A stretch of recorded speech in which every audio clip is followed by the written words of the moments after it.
Bonjour tout le monde, mon nom est Daniel Lafrance, bienvenue à un autre tutoriel After Effects. Aujourd'hui, je vous fais un petit tutoriel sur ma vidéo de présentation que j'ai faite comme teaser sur mes tutoriels en français. C'est la demande d'un de mes abonnés que j'ai pas eu le temps de faire cette semaine, donc on est dimanche matin et je m'exécute pour faire ce tutoriel. Donc je vous fais écouter la vidéo.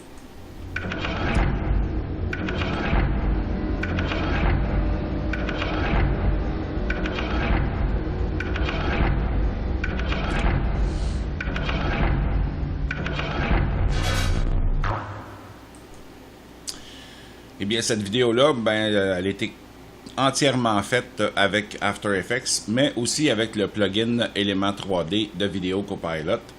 Donc, ce qu'on va faire, c'est regarder comment faire toutes ces textures-là, ces mouvements-là, comment animer tout ça avec Video Copilot Element 3D.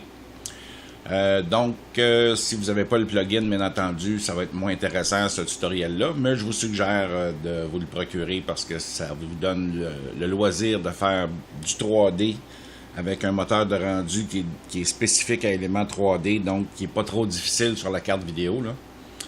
Donc, on va voir comment on fait ça. Je vais le faire avec des textures beaucoup plus simples dans la démonstration. Je vous montrerai comment le texturer après. C'est tout simplement pour garder le tout le plus léger possible là, pour travailler. Donc, on commence par créer une nouvelle composition qu'on va appeler cube rotatif. Voilà. Les paramètres de la composition sont pas importants. Je l'ai mis à 15 secondes pour avoir le temps d'animer tout ça comme il faut, là, un peu comme dans la vidéo que je vous ai présentée. Alors, la première chose qu'on doit faire quand on veut travailler avec le plugin de Video Copilot Element 3D, c'est de créer un solide. Parce que pour exécuter un effet, ça prend un solide. Donc, on va l'appeler E3D. On va le faire la taille de la composition, puis noir, la couleur, ça n'a pas d'importance de toute façon.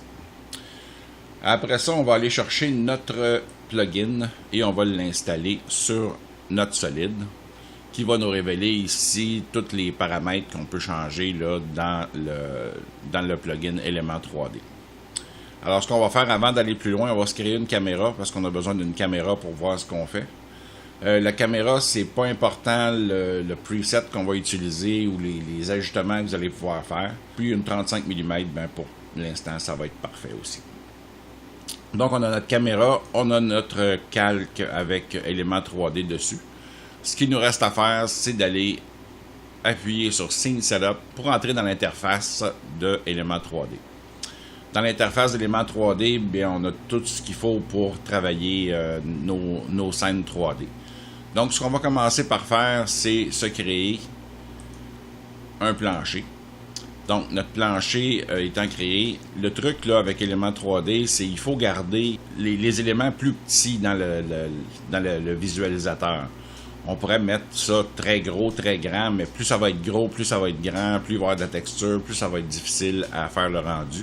Et avec la caméra, bon, comme on peut s'approcher très près, on ne voit même pas la différence. Donc, ce qu'on va faire, on va créer notre cube. Par-dessus ça, le premier cube.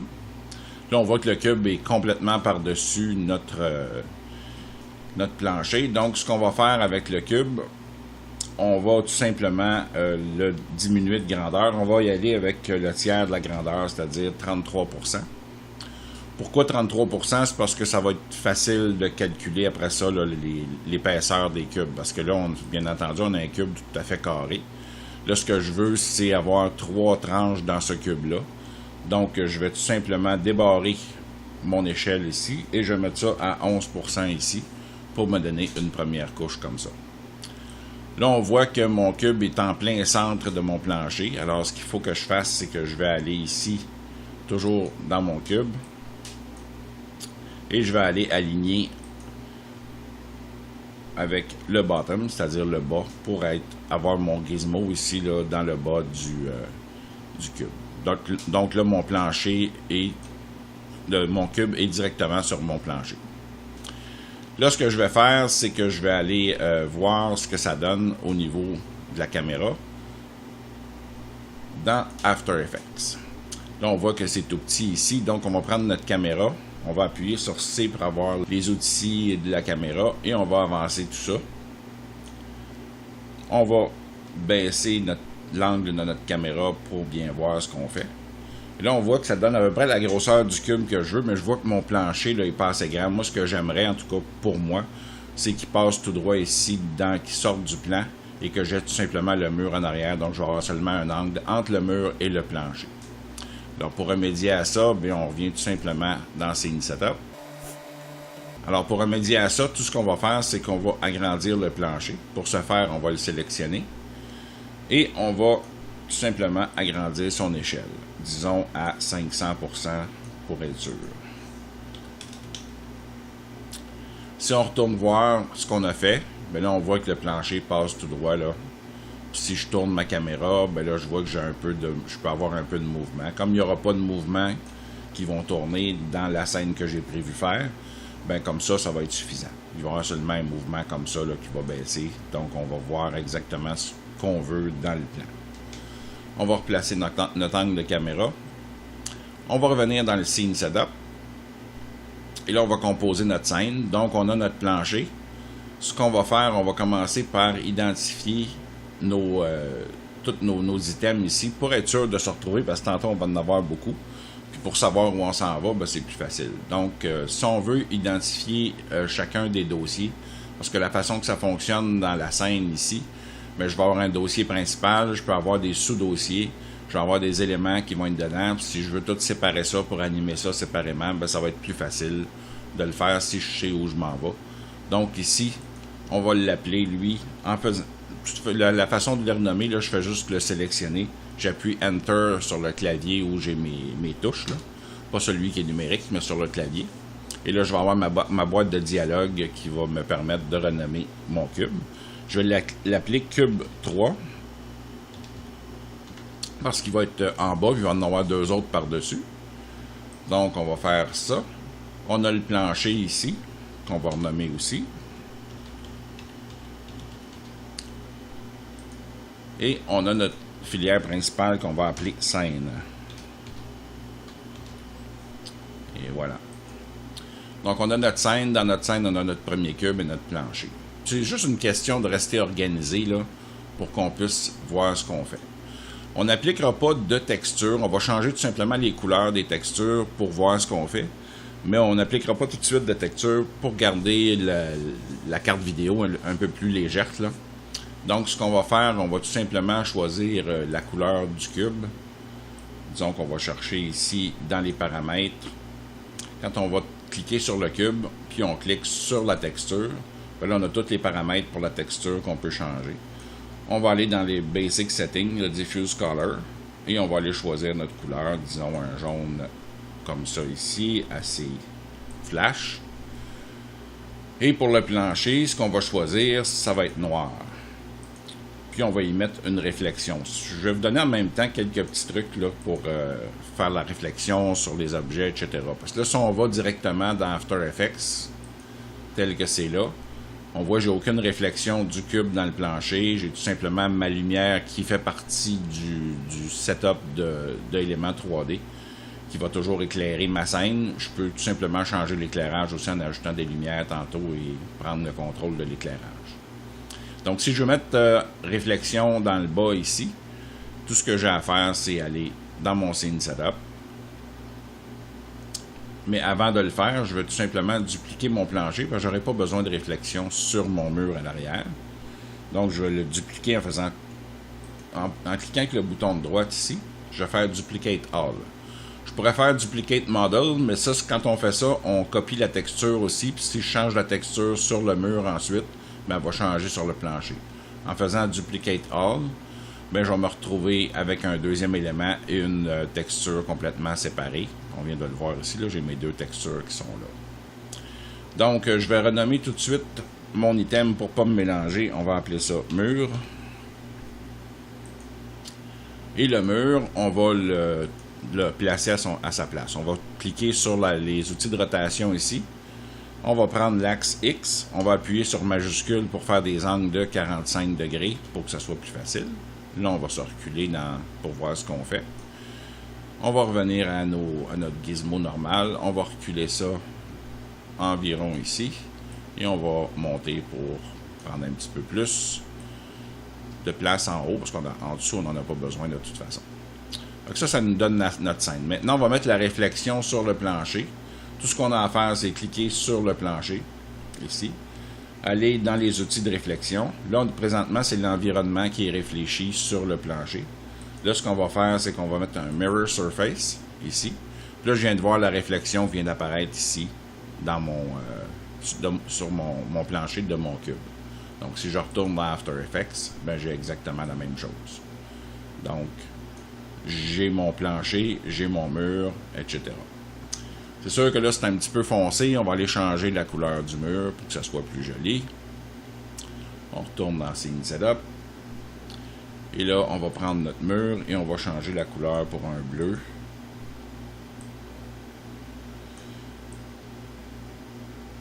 Disons, on ne mettra pas ça trop pâle, mais on va quand même mettre un peu de vie dans cette image-là. Maintenant, on a notre premier cube. Ce qu'on va faire, on va séparer la scène qui est notre mur et notre plancher du cube. Parce que là, présentement, tout est dans le même dossier. Donc, si je voudrais animer mon cube, je ne pourrais pas l'animer séparément. Surtout avec les éléments que je vais ajouter dessus. Vous allez comprendre tantôt. Donc, dans mon dossier, je vais tout simplement ajouter un autre dossier. Qui, lui, je vais appeler cube 3. Cube 3, et voilà. Et je vais insérer à l'intérieur de ça mon cube 3. Là, ce que je vais faire, je vais aller ajouter du texte pour qu'on puisse mettre du texte de chaque côté. Puis après ça, on va pouvoir dupliquer tout ça pour faire nos 3 cubes. Alors, la façon d'ajouter du texte dans Élément 3D, je vais créer un texte ici, que je vais laisser sur le dessus pour bien le voir. On va changer les paramètres du texte. On est en extra, ça c'est bon. On va mettre ça à 50 points. On va ça à 50 ici. Puis là, on va écrire quelque chose. Là, ce qu'on va écrire, c'est tutoriel. Parce que c'est le premier mot qu'on va utiliser. On va changer la couleur pour blanc pour bien voir ce qu'on fait. On va agrandir notre viewport un peu.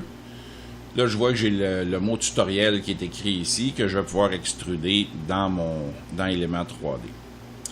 Mais là, ce que je vais faire avant de faire tout ça, je sais que j'ai besoin d'autres mots. J'ai 9 faces, donc je vais avoir 3 cubes.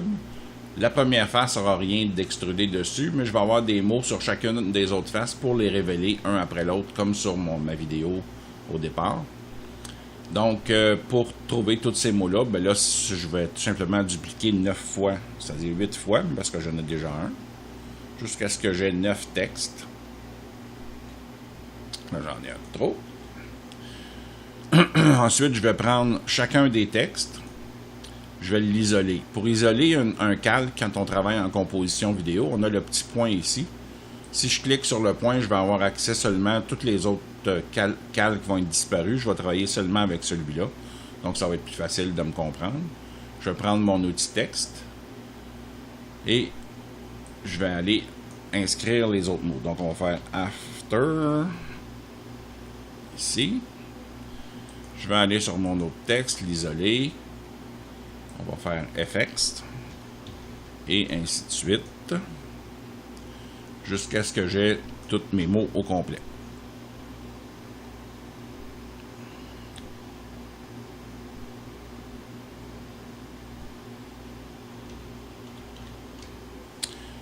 Et voilà, on a terminé d'écrire tout notre texte. Là, ce qu'on fait quand on veut se garder de la place, là, premièrement, on n'a pas besoin de ces textes-là en visuel, donc on va les mettre en arrière notre couche élément 3D et on va tout simplement enlever l'œil ici pour ne pas les voir. Un petit truc, si on veut se libérer de l'espace dans notre timeline pour se créer de la place, tout ce qu'on a à faire, c'est sélectionner tous nos calques ici. On a juste à aller ici, cliquer sur ce bouton-là qui a l'air d'un petit monsieur gêné en arrière de son mur. Et si je coche la case ici, c'est-à-dire je la décoche, j'enlève ça, ils vont tout simplement disparaître. Si je veux les faire réapparaître, je fais tout simplement ça ici. Donc, c'est facile de me faire de la place pour travailler sur d'autres calques. Et quand j'ai besoin de retravailler sur ceux qui sont cachés, de les faire ressortir. Donc, on s'est fait de la place. On a ce qu'il faut ici. Ce qu'on va faire maintenant, c'est aller dire à Élément 3D, dans Custom Layer ici, quel texte je vais devoir extruder. Donc, on va avoir des pattes ici, En français, j'ai de la misère à vous trouver le terme, là. Mais je l'aurai un jour. Donc, on va prendre tous nos textes. On va prendre tutoriel, After Effects. L'ordre n'a pas d'importance. De toute façon, on va les retrouver, là. Plugin. C'est sûr qu'en les mettant dans le même ordre qu'on les a fait, c'est plus facile de se retrouver. Avec Daniel. La France. Et voilà. Là, ce qu'on fait, on va tout simplement refermer nos onglets ici pour que ça soit plus clean. On va retourner dans Scene Setup. Alors maintenant qu'on a bien identifié dans After Effects les textes à extruder, on va les extruder un par un. Donc on va commencer par le premier. On veut couvrir les faces, là, on veut garder la face dégagée en avant. Donc la première chose qu'on va faire, c'est tourner notre texte. On a ici les outils de rotation. Je vais prendre l'axe X ici, qui est le vert. Je vais appuyer mon bouton majuscule enfoncé pour tourner par tranche de 45 degrés. Et là, je vais pouvoir placer mon texte de la bonne façon. Là, ce que je vais faire, je vais tout simplement reprendre mon outil de déplacement ici et je vais l'amener en avant pour pouvoir travailler avec comme il faut. Et là, je vais aller dans la vue de côté, le côté droit. Et là, je vais pouvoir placer mon texte au bon endroit, c'est-à-dire au centre environ de mon cube. On va revenir en perspective et là, on va travailler un petit peu l'allure du texte. Il est beaucoup trop épais et le bevel est beaucoup trop prononcé. Ça, c'est parce qu'on a notre texte est petit dans After Effects. Il aurait fallu le définir plus grand. On va renommer notre extrusion pour commencer, pour se comprendre. On va l'appeler face A. On va avoir face A, B et C. Donc, on a notre face A ici qui est sur le côté, face B en arrière, face C sur l'autre côté. On va ajuster notre texte, la dimension pour commencer. On va aller dans le bevel ici, première chose. On va diminuer l'extrusion parce qu'on n'a pas besoin que ça soit si épais que ça. Environ, disons, à 0.2. Et on va diminuer l'angle de notre bevel ici. Si on voit bien, là, je vais juste replacer dans l'écran. Là, on voit que c'est très prononcé, très gras. Donc, ce qu'on va faire, on va aller dans le bevel size ici. Et on va diminuer ça aussi pour avoir... On peut le diminuer à 0, là, ça serait complètement carré. Mais disons qu'on va le mettre à environ 0.2, lui aussi. Donner un petit peu de corps à ce texte-là.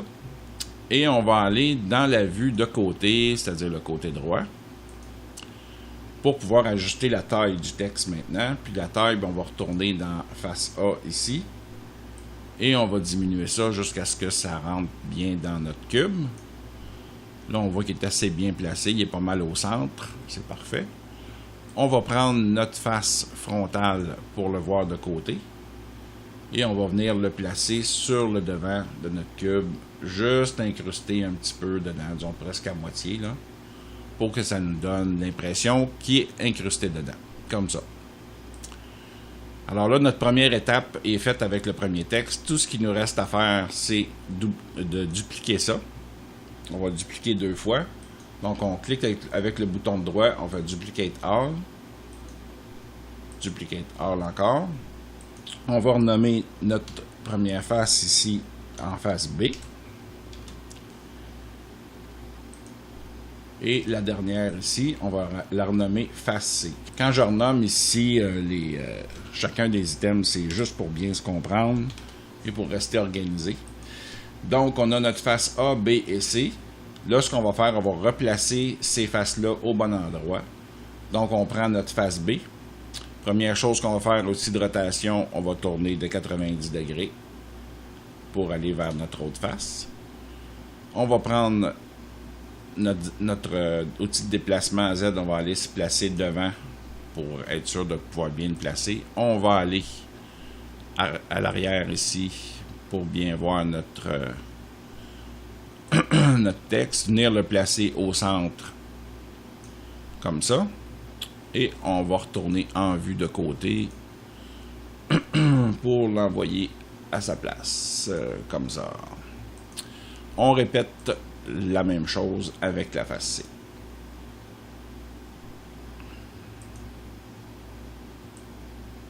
Donc ici, ben, j'ai mes trois côtés. Les trois textes sont installés face A, B, C. Donc si je replace ma vue ici et que je m'installe, donc j'ai mon cube qui n'a rien devant. Et j'ai mes textes qui sont incrustés tout le tour de mon cube. Donc, on a notre cube 3 ici. Ce qu'il nous reste à faire, c'est de dupliquer tout ça.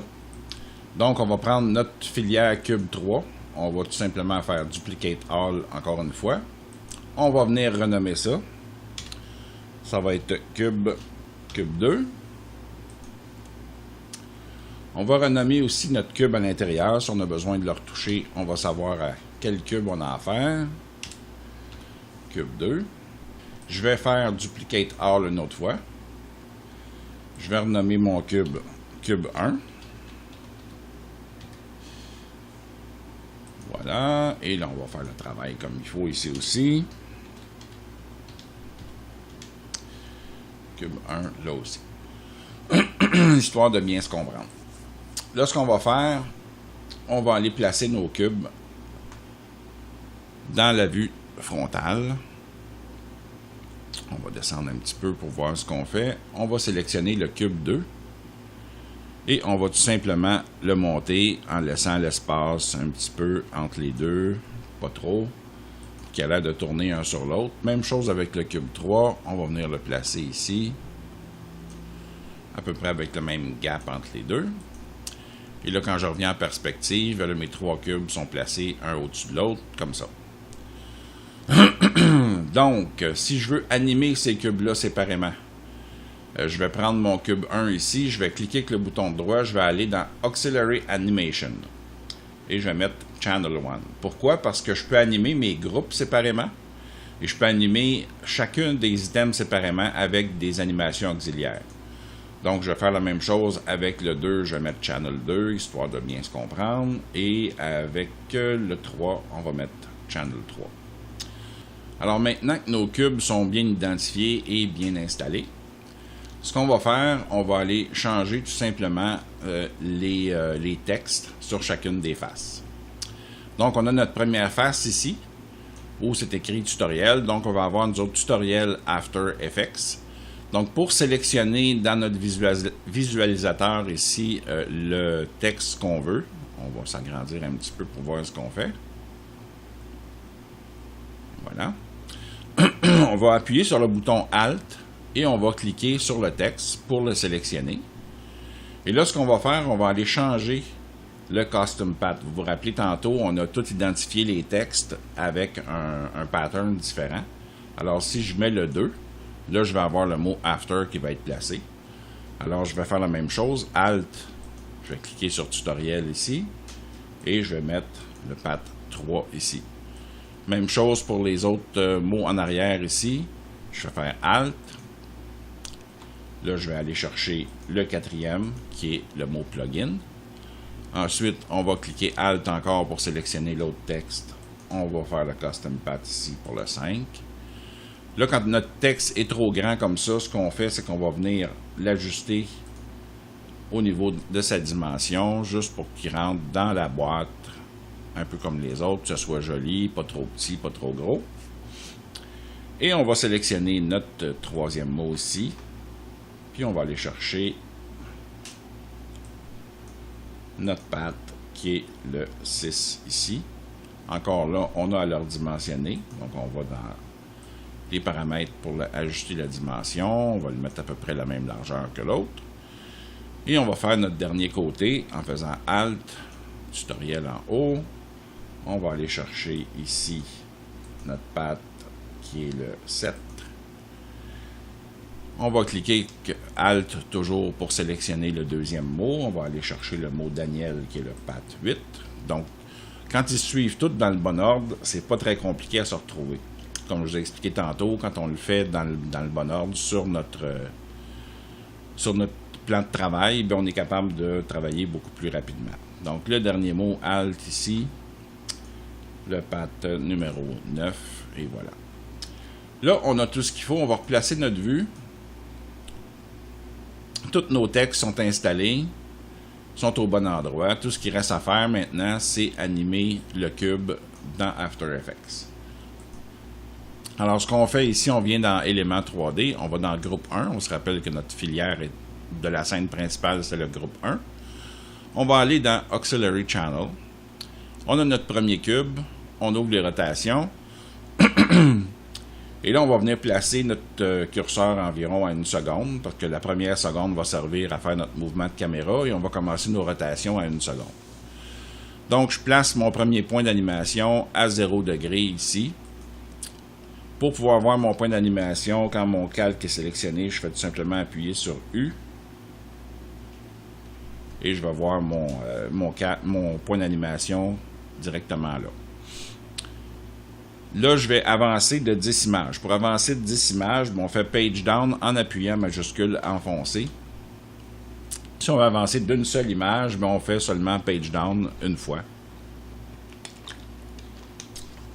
Donc, c'est pratique si on veut avancer les images une à la fois ou 10 à la fois.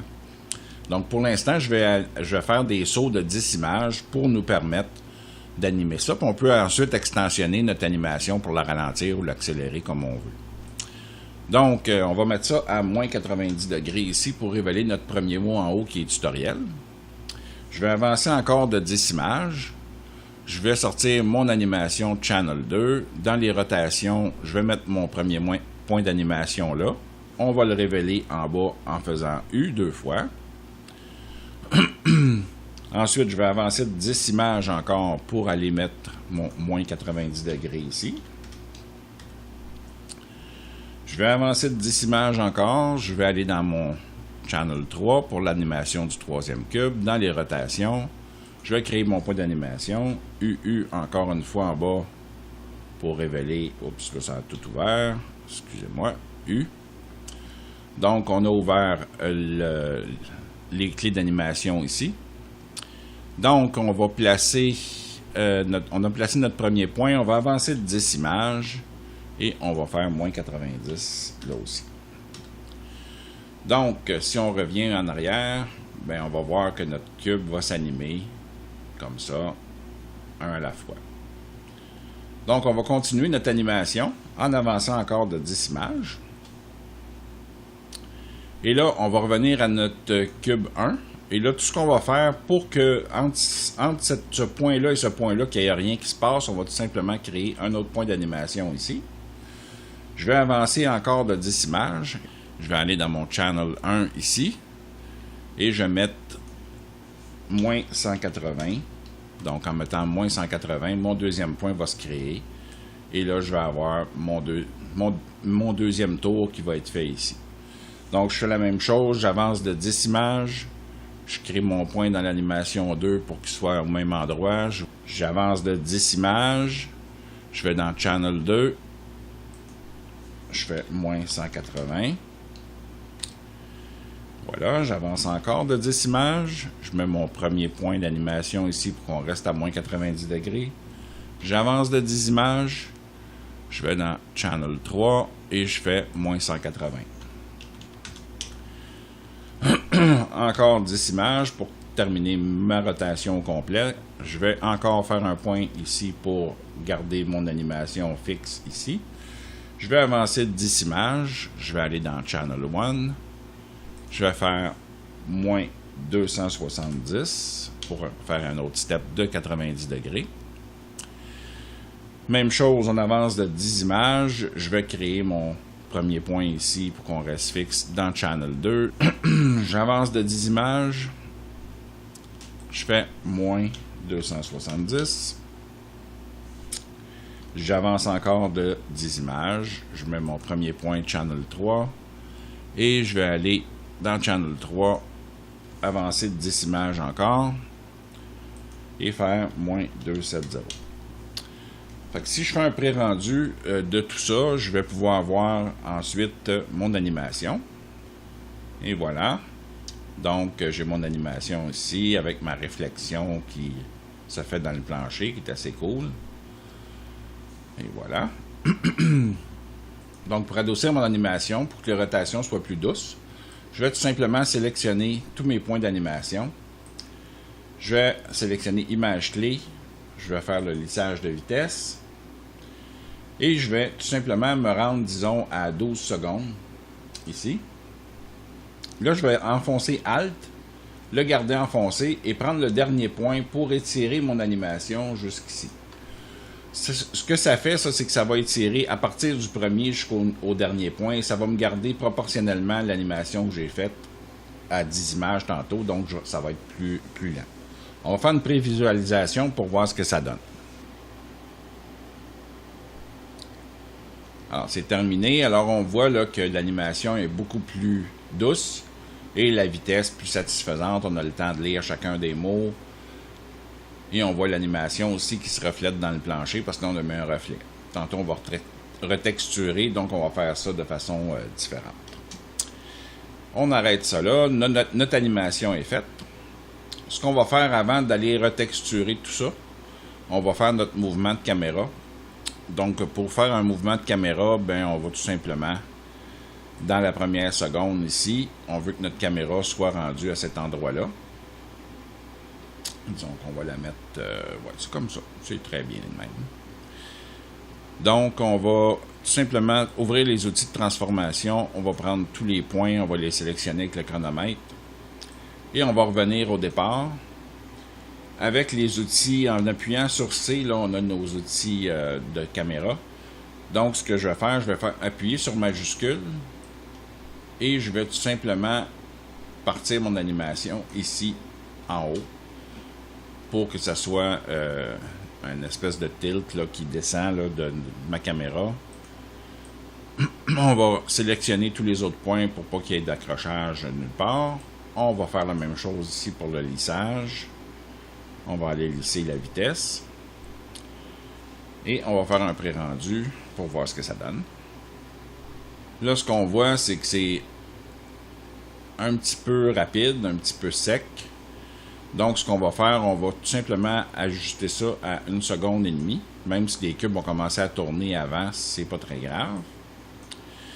Puis, on va aller changer l'interpolation. On arrive ici, dans notre graphique. Quand on appuie ici, là, on s'en va dans les graphiques en arrière. Là, on peut aller ajuster notre courbe de vitesse. Donc, on modifie le graphique de vitesse. Tout ce qu'on a à faire, c'est sélectionner les points ici et prendre la clé qu'il y a là et la ramener par ici pour qu'on ait une courbe où ça va aller plus vite et ça va être plus lent pour la fin ici. Donc, l'animation va commencer un petit peu plus rapidement, mais elle va ralentir vers la fin. Donc, si je fais un autre pré-rendu, on va pouvoir voir ce que ça donne. Et voilà. Donc, le mouvement de caméra est beaucoup plus délicat, plus doux. Ça donne l'impression qu'on a vraiment le contrôle, là, que c'est pas de mécanique, c'est plus organique un petit peu. Là. Donc, on va bien le voir au départ. Et voilà. Donc, moi, je suis satisfait avec ce mouvement de caméra-là et l'animation. Donc, ce qu'il nous reste à faire, c'est aller retexturer ça, puis ensuite mettre des lumières, un peu de profondeur de champ, puis on va pouvoir voir ce que ça donne. On retourne dans le Scene Setup. On va juste fermer nos tiroirs ici. Et voilà. Puis là, on va retexturer tout ce qu'on a retexturé là-dedans. On va commencer par le plancher. On va aller y mettre une texture. Puis là, vous pouvez laisser les textures qu'il y a là, ça a peu d'importance. On peut les faire soi-même. On peut ajuster ça comme on veut. Mais on a aussi des packages qui sont vendus par Video Copilot, exemple ProShader 2, où on a un paquet de textures qui sont déjà toutes faites, qu'on peut utiliser comme on le veut. Donc, si on met un plancher de ciment, exemple de dalle de ciment, sur notre plancher, ben, on va voir ici notre plancher qui va être en dalle de ciment. Là, vu qu'on a agrandi, ben, on a de grosses dalles de ciment comparativement à nos cubes. Ce qu'on peut faire, c'est tout simplement sélectionner le plancher, aller dans les options de UV Mapping ici, et tout simplement grossir ce chiffre-là, là, on va le mettre à 3, exemple, puis ça nous donne une meilleure disposition là, c'est combien de fois on va répéter l'image dans notre carré, là, donc on la répète plus souvent, et ça nous donne ce qu'on a besoin. Vous voyez, on a encore la réflexion dans le plancher. C'est sûr que c'est moins miroir que tantôt, parce que là, on a une texture, mais ça fait quand même quelque chose de très réaliste là, au niveau de ce qu'on veut créer comme image. On va aller ajuster un petit peu le plancher pour qu'il soit plus foncé. La façon de le faire, c'est d'aller dans le Diffuse Color ici. Là, on voit que le Diffuse, c'est une image qu'il y a là. Mais on peut aller quand même jouer avec l'intensité en allant mettre ça plus foncé ici, qui va nous donner un plancher un petit peu plus foncé. Le mur, même chose en arrière. On va avoir un mur de briques. Bien, on va aller dans les murs de briques. On va choisir un mur de briques à notre goût. On peut l'envoyer directement sur la texture ou sur le mur. Même chose ici, on va aller ajuster le UV en montant celui-ci, en ajustant le nombre de fois où on va voir le mur, pour que ce soit un petit peu plus réaliste avec notre grosseur de cube. Même on pourrait y aller à 4 ici. Bon, ça, cette scène-là me satisfait. Moi, je trouve ça très joli. Ensuite, on peut changer la couleur de nos cubes. On peut changer la texture aussi. Moi, ce que j'aimerais, c'est que les cubes soient métalliques. Donc, on va aller chercher un métal. Tiens, Black Metal Chip. Je pense que c'est celui que j'avais choisi de toute façon la dernière fois. Je peux le mettre directement dans le visualisateur en autant que je touche avec ma souris au bon item. Et il va se changer de toute façon. Ici, on voit que mes 3 cubes sont parfaitement identiques. Le UV s'est placé exactement à... Le mapping, c'est fait exactement au même endroit. Donc, pour contrer ça un petit peu, que ça a l'air plus naturel, on va choisir notre cube. Et on va aller ici pour aller changer le UV mapping. Et là, on va jouer avec le offset. Vous voyez, on peut déplacer l'image à l'endroit comme ça. Donc, on n'a pas l'air d'avoir 2 fois la même image. Là, on peut prendre le cube 1 sans toucher au cube 2. Là. Et on peut faire le contraire avec celle-là. Et on va avoir l'impression d'avoir 3 cubes vraiment différents sur la scène. Ça, c'était pour les cubes. Maintenant, pour chacune des lettres, ce qu'on va faire, on va tout simplement la changer de couleur, la mettre... on va y appliquer une texture, tant qu'à faire. On va prendre un plastique comme celui-là, qui va nous donner une texture qui va ressembler à ce que j'avais mis l'autre fois. Ça, c'est Plastic Scratch. Donc, ce que j'ai à faire, si je veux mettre la même texture partout, ben je peux le faire tout simplement en copiant mon matériel et en collant le matériel sur toutes les surfaces que je veux couvrir avec ce matériel-là. Et voilà. Donc, si on fait le tour, là, on voit que notre matériel a été installé. Maintenant, on va aller dans les Render Settings pour terminer notre scène. Donc, pour notre animation, tout est fait. Tout ce qu'il nous reste à faire, c'est de mettre un peu d'ambiance là-dedans, de lumière. Là, ce qu'on va faire, on va créer une lumière. La première lumière, ça va être une lumière qui va être ponctuelle pour éclairer le devant de notre cube. On va la mettre à peu près à 40%.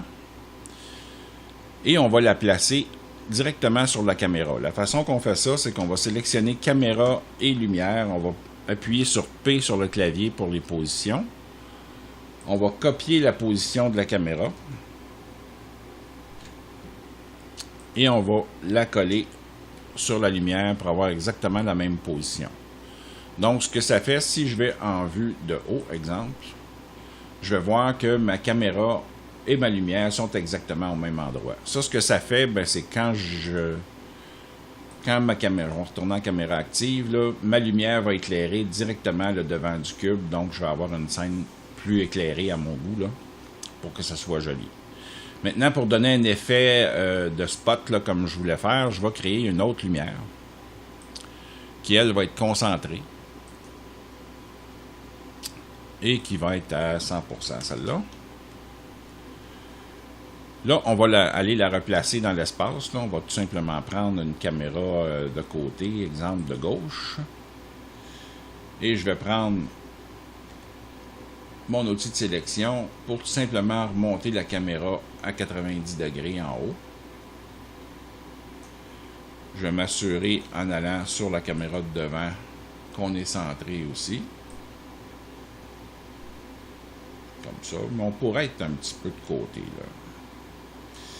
C'est à notre goût, hein. Quand on place notre scène, notre éclairage, etc., ben, il faut faire ça comme ça nous tente, là.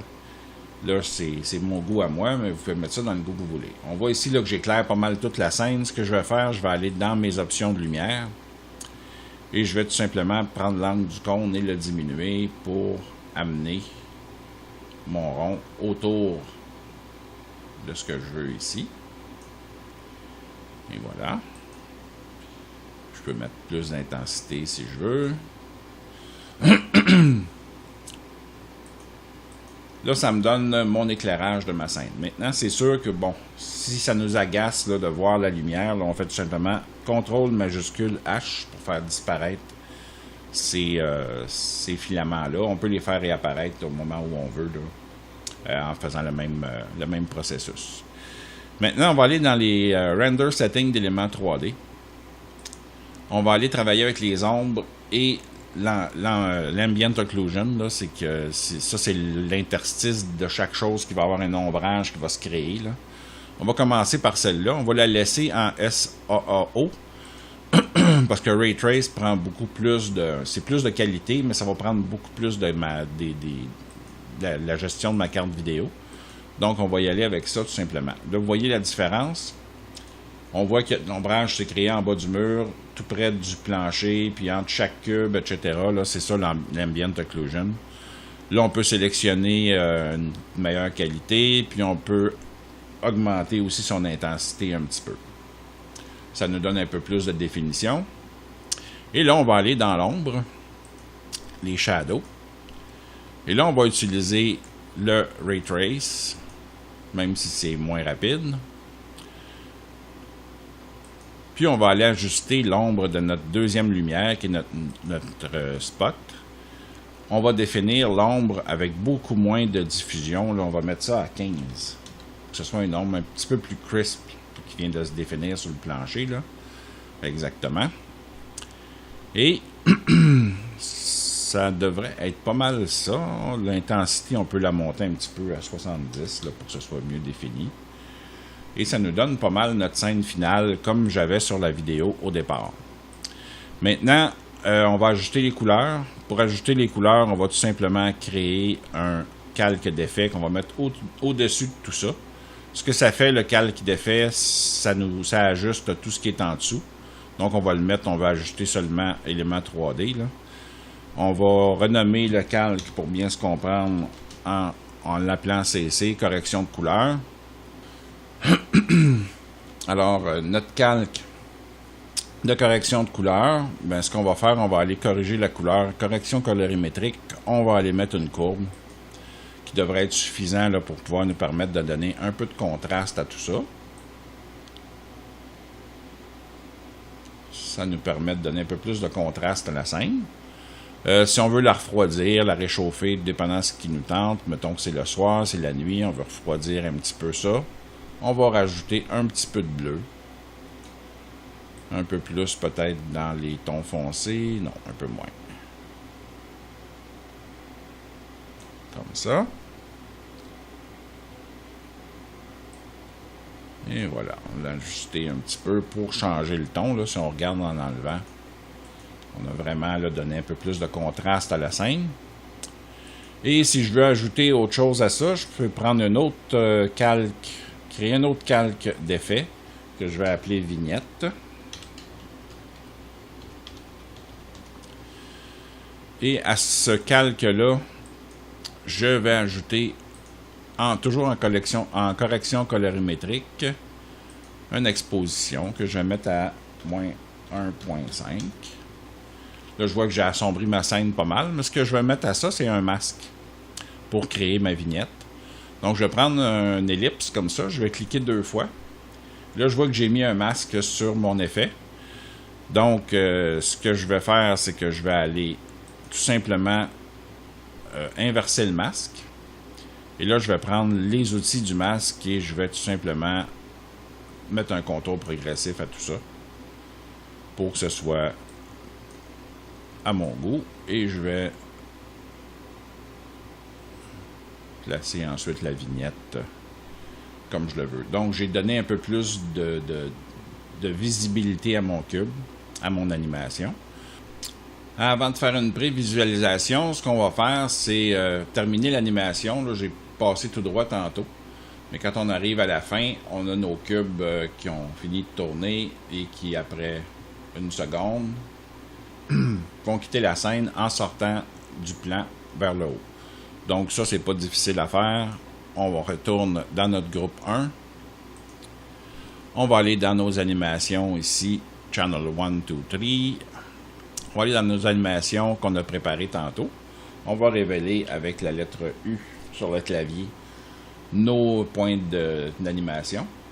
Là, on va travailler avec la position. Donc, ce qu'on va faire, c'est à chacun des canaux auxiliaires, on va aller ajouter un point d'animation. Exemple pour le premier cube en haut, qui va être ici.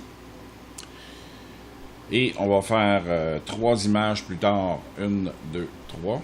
Là, on va faire U pour révéler notre nouveau point. On va tout simplement changer sa position pour qu'il parte complètement. Oups, là, on le voit pas bien. Pour qu'il sorte du plan complètement. Disons qu'à 0.6, il va être sorti. On va faire la même chose en prenant encore 3 images. 1, 2, 3 images. Ça, vous comprendrez qu'on veut que ça sorte rapidement. On va travailler avec le deuxième ici. On va travailler sa position. Encore 3 images. Et on va faire ça à moins... Ça devrait être moins 8 à peu près. Ouais, autour de là. Encore une fois, si on veut voir nos points d'animation, on fait U. On fait 3 autres images. On va dans le channel 3. Dans la position Y. 3 autres images. Et on fait disparaître notre cube de la même façon. Et voilà. Et avant de vous quitter aussi, avant qu'on fasse le rendu final, là on a fait la correction de couleur, mais on n'a pas travaillé avec la profondeur de champ de la caméra. Donc on va faire ça. On va aller dans les outils de notre caméra. On va fermer transformation, bien voir ce qu'on fait. On va activer la profondeur de champ. Là, on voit que notre cube est hors champ. Donc, on va aller placer ça en vue de haut. Là, on ne voit plus notre caméra filaire. Ce qu'on va faire, on va faire CTRL H, CTRL majuscule H pour bien voir nos éléments. Là, si on recule un petit peu, on voit que notre profondeur de champ est au même endroit que notre caméra. Donc, on va ramener ça. Alors, on fait tout simplement revenir en arrière jusqu'à ce qu'on ait atteint notre cube. On va aller chercher la face de notre cube pour qu'il soit bien net dans l'image. Donc, si notre profondeur de champ est à la hauteur du cube, ben, on va très bien voir, la profondeur de champ va commencer ici vers l'arrière. Donc, on va retourner en caméra active. On va rapetisser ça un petit peu pour qu'on voit ce qu'on fait. CTRL majuscule H pour faire disparaître les éléments filaires. On voit ici notre scène est hors champ, puis notre cube est très net. Donc, c'est ça qu'on voulait comme résultat. Et pour que tout ça ait un look encore plus naturel, on va tout simplement activer le Motion Blur, qui est le flou de mouvement. Et on va aller l'activer sur certains calques seulement, c'est-à-dire seulement sur éléments 3D. Donc, il nous reste à faire la prévisualisation pour pouvoir voir notre travail. Je vais partir ça et vous revenir après. Alors voilà, le rendu est terminé. Ça prend quand même quelques minutes là, quand on met beaucoup d'effets dedans, comme le motion blur, puis le 3D ajoute beaucoup au rendu. Par contre, ça nous donne une image assez satisfaisante. Donc, j'espère que ce tutoriel-là vous a plu, que vous êtes abonné à ma chaîne. Si ce n'est pas déjà fait, abonnez-vous maintenant. Donnez-moi un pouce en l'air si vous avez apprécié, des commentaires dans la zone de commentaires pour que je puisse vous répondre. Je trouve ça super fascinant, moi, de voir des gens d'un peu partout à travers le monde qui parlent français puis qui sont contents d'avoir de l'aide un petit peu sur After Effects. Donc, je vous convie à une autre vidéo mardi prochain pour un truc rapide. Donc, en attendant, je vous souhaite un bon dimanche, une bonne fin de week-end, puis amusez-vous bien.